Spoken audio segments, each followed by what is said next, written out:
Hello everyone, you are watching ITV Gold and I'm your host Aditi Lamba, and welcome to another interesting episode of Inside Scoop, where we bring you some very prominent perspectives on South Asian Americans living in the US, a dialogue that we really want to continue to have on ITV Gold to empower more in the community. On the show today, I have two very important members from the New Jersey Leadership Program, a program that is truly dedicated to empowering the young South Asian generation. Today, we will be talking to them a lot on South Asian engagement and what they're bringing this summer in the program. On the show, let's welcome now, we have with us Karan Vermani and Henna Parikh. They are the executive board members from New Jersey Leadership Program. Thank you so much for being with us on ITV Gold. Thank you for having us. You know, it's amazing to have the two of you here because, as I said to our audience, the conversation today and the subject is engaging young South Asians into the government on local, state, or federal levels, sort of having more of a dialogue onto what's going on and how we can sort of be represented as a community. So just opening up the platform, you know, for all our audience that are watching it, give us a little insight into, you know, what is the New Jersey Leadership Program? And this is their fourth year going in? Yes, so fourth year of this program that we'll be talking about that's happening this summer. So 4 years, fourth year, 3 years of success, lots of South Asian youth involved. So, you know, tell us a little bit more about it. Sure. So yes, it's our fourth year, and we are a nonpartisan nonprofit. So our mission is to expose South Asian youth to government and politics. So our goal isn't to have students decide that they want to go into politics and government, but really just to expose them to all of the opportunities and to do so in a way that's local and regional and not just at the federal level. So that's really what our focus is on, and then our core program is our fellowship program in the summer. And, you know, just talking a little bit more about the program to both of you, what sort of brought in the initiation of this program? Did you or your founder, did they think that perhaps there wasn't enough space for South Asian youth and their representation or perhaps expression in that field? Yes, that's basically what it is. Amit Jani was the president of the company. He actually opened up the organization 4 years ago now. Right. This is the fourth year rather. So what he did was he realized that we don't have, based on how much we carry, the South Asian population, how we are in the tri-state area, especially in the New York, New Jersey area, we have very large quantities. Yeah. But our representation in the government is not very high. We have very little representation. We're seeing a lot more of that recently with Senator Vin Gopal, with Gurbir Grewal, the Attorney General, Ravi Bhalla. The councilman who recently got sworn in, South Asian from Passaic City, I believe. Correct. And then a lot in Congress as well, Raj Mukherjee, to name just a few. Yeah. And so the idea is to keep the momentum going, make sure people can actually get into the program. If these kids like politics, to start them off early, get them the contacts, get them the idea, so they can actually progress and maybe get our voices heard at not only the state but even the federal levels eventually. Correct. And do you think, you know, New Jersey, they say the population is almost about 25% of South Asian. That's a huge portion of the state. And currently in certain parts of New Jersey as a state, you know, you have members from the diaspora involved in, say, School Board of Education or others. But do you still believe that there is still a huge lack of representation? And especially when you look at, say, the mayor's office or you look at the governor's office, do you think we need to sort of empower more youth into it? Opening the floor to both of you. Yeah, I think for me, personally speaking, I grew up in a community that didn't have a lot of people of color, and I would have loved to have grown up with more role models in that space, more exposure to people who are in those leadership positions, because proportionally, we don't have those positions given to South Asian communities. And so for youth, I think it's super important that they learn that it's an option for them and to explore that option and to see that it is possible to even maybe run for president someday, like Kamala Harris or Tulsi Gabbard or anyone else. Right. And, you know, with a bunch of things that are happening in the nation right now, there are so much dialogues in politics, in conversation about race, in conversation about diversity and inclusion. When you look at all of this and you look at your program, how have you both or the organization itself adjusted to what's happening in making the program for this year? You know, what kind of topics are going to be discussed in the program that you think would help sort of create more of that dialogue that we're discussing here? So one of the things, and Hannah mentioned it, was our main program is the leadership program. In that, we actually place the kids with multiple different offices. So they will be working for 6 weeks with the governor's office. They will be placed with the state offices as well. Right. So they are part of the dialogue all the way through. And we actually want them to be part of that dialogue. We've had success stories over the last couple of years that we've heard about, where these kids have actually sat there, a couple of kids have sat there and actually voted on some of these policies going through in the governor's office. They've voted on some of these policies going through on the state level. Right. And that's the idea, so that they can have a voice, they can have a word, Right. and have that go through. On that, Hannah, are there any particular topics in terms of what is going to be focused more on this year when you do get the students in? Yeah, Or what is so- the prime focus this year on that? So every week in the fellowship on Saturdays, we have a different speaker come in, and those speakers range from, law and the legal side of things to advocacy and nonprofits to government to media. So they really get to run the gamut of all the different sides of government and politics. So we try to create like a holistic experience for them. Beautiful. Well, a lot more on the New Jersey Leadership Program coming right after a short break. Stay with us. A lot to talk on the South Asian engagement in so many levels. We'll be right back.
And welcome back, everyone. I'm Aditi Lamba, and you are tuned into Inside Scoop. Today on the show, we have with us two very important members from the New Jersey Leadership Program. We are talking about engaging more of South Asians into policy, into politics, into more of a dialogue, into how to get that expression out. So, before the break, we were talking about, the efforts of New Jersey Leadership Program and sort of enhancing and mobilizing more of a South Asian voice on, the youth level. So this program is happening this summer from July to August, everybody. And that's why they're here. They are here to promote and also reach out to all of the eligible students to apply for it. It's happening in New Jersey, not too far from us. So I would like to open up the floor right now and sort of discuss, the deadlines and, the time frame of what our viewers should know about the program, and also, what exactly is going to happen in those 6 weeks. Sure. So the program is going to be from July 7th through August 17th. The application process can be found at njlead.org. That's our website. What we'll be trying to do, and I don't know if you want to stress on something we're trying to do. So our youth have to be of South Asian descent. They have to be from the New Jersey area, and they have to be in high school or college. So if a student is living in New Jersey, that's perfect. But if they're even from New Jersey as a college student and going elsewhere, they can also apply. So our cohort will have 10 students of South Asian descent, and then like Garan said, it will be from July 7th to August 17th. So if anyone is interested in applying, they have to apply by February 15th for this year's cohort. And as she said, February 15th is the deadline for the application. So if you are interested, do apply. To both of you, what are some of the criteria that these students are chosen from? Because you do have a limited amount of numbers of these students, correct? Correct. And it's a 6-week program. They get to go to DC, they get to be here, they get to interact with a lot more people that we will be telling you shortly on this. How are these people chosen? Well, the application process is actually very detailed. Initially, when the applications come in, the program only chooses about 10 students, so it's a very rigorous application process. After that, a committee will sit there, and the committee will pick these 10 students based on their experience levels, and then they will have an interview, a Skype interview on that process, after which the kids are selected for the program.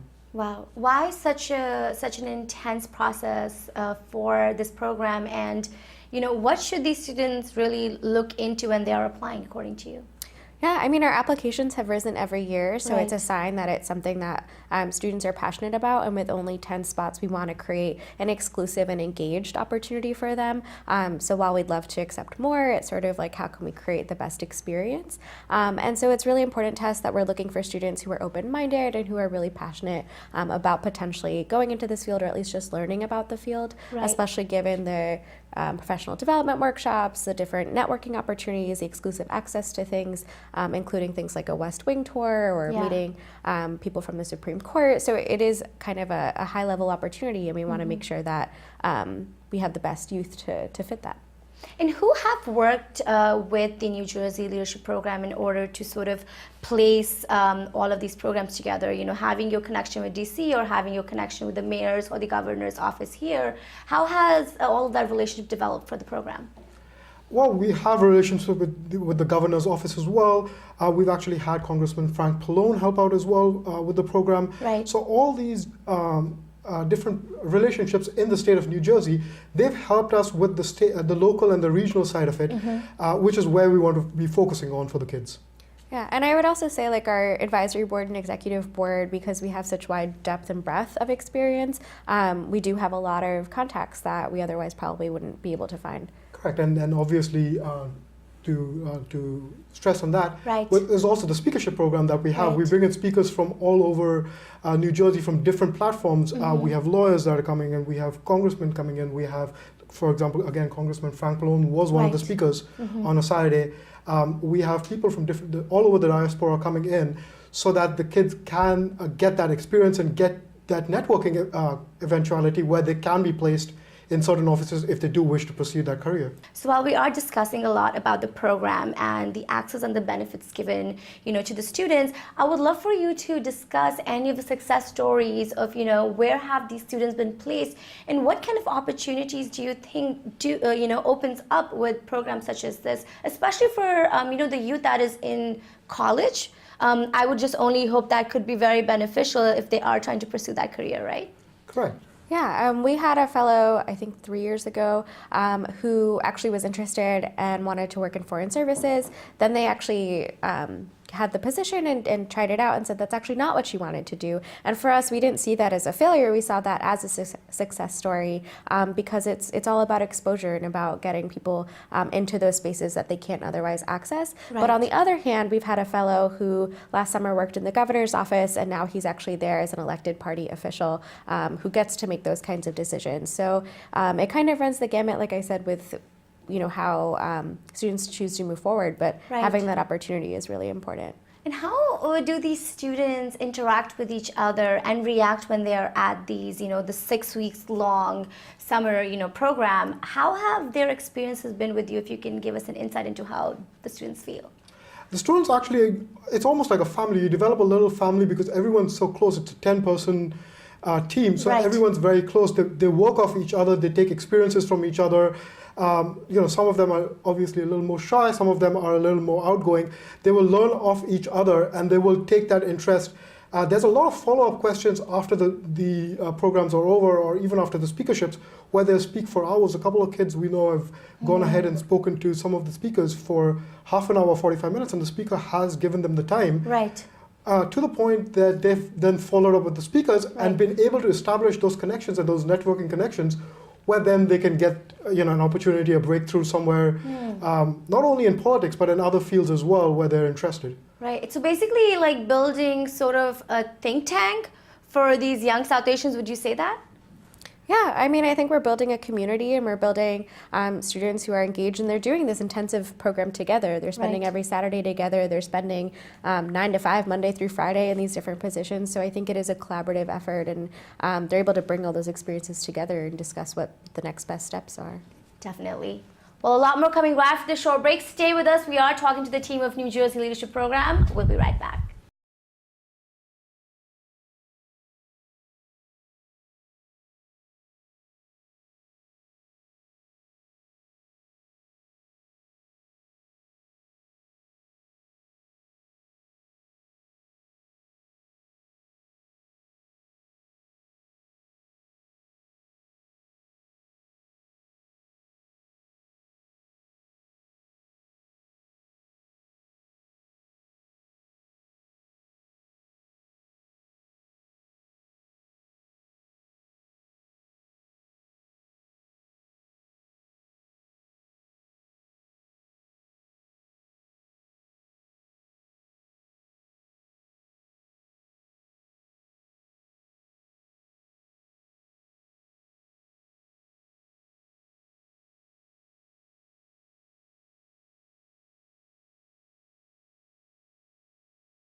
And welcome again, everyone. I'm Aditi Lamba, and you are watching Inside Scoop. And currently, we're with Henna and Karan from New Jersey Leadership Program. Thank you again for being with us again after this break. Before the break, we were almost wrapping up what the program is about. And this summer, everybody, it's happening from the months of July to August. And the applications for the program are due on February 15th. So do send your applications in before the deadline, everyone. And just talking a little bit more about the program, there were some key highlights I kind of wanted to ask you about. There is an activity called Capstone, and then there are a bunch of particular DC connections that some of your students have been able to have access to. So, Henna, give me a little insight into Capstone's story, because this happens towards the end of the program, correct? And it has like a huge significance into the community. So tell us a little bit about it. Yeah, so students will finish up their fellowship with a capstone where they look at what affects the South Asian community and what issues they can tackle. So, for example, healthcare or the economy. And so this past year, fellows really worked on creating a resource with just guides of where people can go to find healthcare resources or things affecting the South Asian community. And then they brought it to the governor's office and they worked with their digital media office to sort of disseminate that to the masses. So it's something that is tangible and concrete, and they really get to walk away feeling like they've not only learned something, but they've given back to their community as well. So each class gets to do this. A capstone ceremony basically happens towards the end, and they all collectively choose one issue that they think impacts the South Asian population. I'm getting you right? Yeah. Wow, beautiful. I think that's great. And, just talking a little bit more about what else they get to do. From the governor's office, they also get some access into DC as well. You were telling us a little bit about it. Karan, give me a little insight into what kind of activities have these kids gone through in DC? So one of the big trips at the end of the program would be, last year was going to DC, this year's probably as well going into DC. Right. They were actually able to meet, and there's pictures with Kellyanne Conway at the White House. Wow. After which they went to the Supreme Court with Justice Roberts. They sat with the staff member for Justice Roberts as well. After which they went and had a tour of the West Wing as well. So, and congressional leaders in the Senate. So there's multiple different people that they ended up meeting in Washington, and that's something we'll carry on this year as well to expose these kids for. Right. When these students are exposed to such high-level officials and they're exposed to, say, the West Wing, what are their emotions or sentiments during that time? Do you think a lot of these students that get selected for the program, are they already interested in what's impacting, or have you seen at times the transformation towards the end of program where students are literally coming up with ideas or topics that they couldn't have in the beginning? I would say both. I think there's a mix of like high energy students that came in with a lot of ideas, trying to figure out if this is for them, and then students who were just not sure if this was the path they wanted to go on. But I do think with that kind of exposure and exclusive opportunity, you sort of realize it's an honor and it's a privilege, and it's something that now that you've done, now that you've been in the room, now you've gotten a seat at the table, it's time that you can kind of step up your involvement and do more. Sort of eye-opening at times, right? Yeah, and to add to Hannah's point, this year we are seeing especially a lot of students that are applying that are very, very interested in that, in the political side of it. So you're getting more and more interest, again, with the leaders. They're looking to DC. They're looking forward to DC. And especially with the diaspora we have in New Jersey. Now we have so many South Asian leaders in New Jersey. Yeah. They are encouraging people and encouraging these kids to look more into politics. All the happenings in DC as well, all over the country, just in politics in general. It's getting a lot of kids interested in general in politics all over the sphere, and especially about the South Asian voice on that sphere as well. Right. And I have to ask you here, personal questions, you could comment or not. New Jersey suddenly in the last couple of years is really coming out into this forefront of advocating for diversity in minority voices and South Asian voices. Do you see in the future, especially when we're looking at 2020 or even after that, do you see that the South Asian population then and hopefully then would play a huge role in, say, policy making or advocacy, or maybe having more rights or voices heard for minorities? Open platform both for you. Well, that's the idea with the program, that we do get those voices out there. We do get the interest. There's a lot of kids that are interested. So hopefully we can get them the right platforms so they can then be the voice for us, for the South Asian people. Yeah, and I think like I said before, I didn't grow up with a lot of access That's to true. representation in my community. So for me, it's really important that we get these kids involved in a way Right. that they do see themselves and they're able to sort of say, like, I'm not just representing myself, but I'm representing my family and my friends' families and my community and my That's so samaj true. and all of those Yeah. communities as well. That is true. That is true. It does start from that local level. I always agree. If we don't get everyone mobilized together in one area, how are we going to grow out of it? Right. Correct. And then this year, we were talking to Amit earlier on, Amit Jani, who's Right. the president. We were talking to him last night, actually, and he was telling us this year that the local levels also moved on, where he's getting calls from national, with a lot of kids applying to national and trying to get into DC as well for Right. similar programs into DC at the national level, which is, again, the idea of what we want to do. We want to start them off at the local levels. If they want to be in the local levels, help with the local levels, and if they do want to pursue and go into DC, we set them up as well for those. So we are very happy and very excited that these kids are actually applying to Washington for these programs. Yes, and you know, both of you hold such prime positions in the executive board and, you know, sort of making of the whole program. Now that you see so much of the South Asian youth population sort of interested in this, and with all of the work you both have done with the organization, what do you think kind of drives you both personally into it? And, you know, talking about the process of this organization, how hard has it been putting together this program? I know it's not easy. That's why I want to kind of sort of, you know, towards the end of this program, sort of bring a highlight onto that.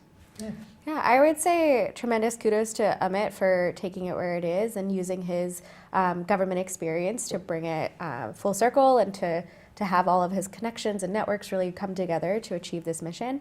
For me personally, I work in nonprofits where I work with girls' education, and it's Right. really important to me that we see more South Asian voices and that. And I thought this before. I think if I had grown up in a different time, perhaps I would have gotten into local leadership and local politics, and to kind of advocate for my community. And because I didn't have that option really when I was growing up, I feel like I want it to be an option for others, and I want to tell students they don't always, especially for South Asian students, they don't always have to go into medicine or law. Like, there are other options, and these are just as influential and impactful. So it is really important to me to bring that to the forefront. Yeah. And then, you know, just stressing on earlier what we discussed about, one of the members of our advisory board is actually Senator Vin Gopal. He's part of the organization. Oh, wow. So I his wasn't office, aware. yes. So his office actually helps with the programming as well. They'll help us a lot with Amit, obviously, with his connections and his experience, and Senator Gopal. So there's a lot of ideas and a lot of thoughts that go into that program that we are looking into. My personal background is in a corporate field. Right. I'm a CFO for a freight forwarding shipping company. So I see, you know, a lot of different laws that impact me and my business and the business around me as well. That's so true. And so to have our voices heard, to be able to say, you know what, this is something that our community needs. This is something that will benefit our community and benefit the people for our community. That's going to be very beneficial. And these are the kids that'll do it for us. Let me ask you two a question just based off of that. If you were to answer to a popular thought of many South Asians at times, why do we care about what the policy of the government is, or why do I care about this law? I'm just doing my work and sort of minding my own business. What would you both say to that? I think everything is connected, right? So just because something doesn't affect me doesn't mean that it doesn't matter. And I think that everything does come back to affect one another. For example, the government shutdown is a great example. So look at the hundreds of thousands, millions of people who've been affected. And to say that just because it doesn't affect me personally, that's a privilege. And I don't take that lightly. So I think it's really important that we all think of ourselves as part of a larger community, and not just the South Asian community, but at large. You know, if we reside here, if we're citizens, Correct. we have to take that seriously. Yeah, the responsibility is actually true in that aspect. Wouldn't you agree? Correct, and it could be anything. It could be, like I said, with my corporate background, but with non-for-profits, with political backgrounds, Right. all these backgrounds, all these laws that go into affect, be it taxation, be it anything else, these voices need to be heard, because realistically, like you said, we're 25% of the population in New Jersey and New York, but our voice is not heard. So realistically, we're less than a minority where voting power is concerned. So there will be laws that are made for a bunch of different groups, That's true. but leaving the South Ourselves. Asian people out, and for us, you know, it's very important. There's certain aspects that can change just how we are or what we do, and if those voices are not being heard up there, then realistically we're going to be left out in the cold, which it'll affect the businesses at the top, but it's going to affect everyone all the way through because everyone's connected, like Hannah beautifully put down. Yes. No, I completely agree with you, and I think New Jersey is a great example of it. We're totally seeing a lot more South Asian personalities get involved. At least in this last year, we've seen so much leadership come on all government levels. So, I'm hoping the best for both of you, and I'm hoping the best for New Jersey Leadership Program. We are coming towards the end of the interview, but I would love for you to give an advice or a tip for, young South Asians for 2019. There's so much to talk about this year, and there's so much to express. With, having New Jersey leadership on your side, what's something you'd like to say to them? The advice is to get yourselves out there, to make those connections, be it in the political realm, be it in other realms. We do networking events as well, and we mentioned Capstone and all these other programs that we do. Right. They're built for getting these kids to a certain level, be it in any other field. Obviously, we want the political voice out there, but Hannah mentioned a certain case about a girl that actually did not go into the political field, but she did decide what she wanted to do, which is go into economics. And then based on that, she's going to be helpful for the program as well. So those are some of the things. Just get involved, have your voice heard, be out there, shake the right hands, and make the right connections. So true. Shake the right hands, make the right connections. What do you have to say, Hannah? I definitely agree. I think it's all about who you know these days. And I think also as students, they have a unique opportunity to pursue any of their interests and to be able to get exposure to all of them. So I do think that if they have any remote interest in government or politics or even South Asian representation, this is a great opportunity to really explore that in a way it's only one summer and it's a really intensive program. But you walk away feeling like you didn't just learn about government politics, but you learned about your own self, your leadership skills, you built up your network, and now you have all of these things in your pocket to guide you to success no matter where it is you decide to go. Yeah. And go for it. I was just going to say, it's also a very unique program because, this was something that was lacking in New Jersey. Recently, we've had a lot of South Asian leaders that have come up in New Jersey. But realistically, there was a gap between, these are almost isolated cases where they've worked their way through very hard. In Senator Venugopal's instance, it was unexpected. Correct. He just won where no one expected him to win, and it was a phenomenal turnout. His team did a fantastic job of reaching the South Asian people and getting them out to vote, which was the biggest platform for Senator Gopal. But New Jersey Leadership Program is a unique program because this fills a void that New Jersey had, which we've never had, which gives the basis for the kids to be able to, be in local politics, get their voices heard, but also in national. Like I said, we've had instances of national. So because of that, it's a very unique program, and we always want to. It's getting your feet in the water. Exactly. There was no opportunity before for young South Asians in high schools or college, and I can vouch for that because when I went to high school, there wasn't any, and now there are so many more opportunities to get your feet in the water. And just on that note, one closing question for the two of you: when this program starts in the summer, from July to August, what are your both personal hopes for it? I hope that students just walk away feeling really empowered. I hope that they have a moving experience that really helps them become mentors to even the cohorts after them, and in a way that helps us shape the program to be even better in the following years. And I would say those are my biggest hopes. And I would obviously say leadership. To gain that leadership, to gain the connections, obviously, I stress on shake the right hands, know the right people. And this is something that the program is going to give them exposure to at a very young age, at high school and college levels, which is critical because then they can move forward with the information they have developed over the 6 weeks and be leaders in the community. And that's what we're trying to do at the end of the day. Well, it was amazing having the two of you. Well, thank you again, both. Thank you. Thank you. Well, that was none other than Karan and Hannah from New Jersey Leadership Program. Again, everybody, their deadline for the program, which is happening this summer, is February 15th. Find their applications on newjerseylead.org. That is their website. And remember the whole, theme of today: empower the youth, gain some perspective, get some voices heard, and shake the right hands. I am Aditi Lamba signing off. See you next week on another exciting episode of Inside Scoop.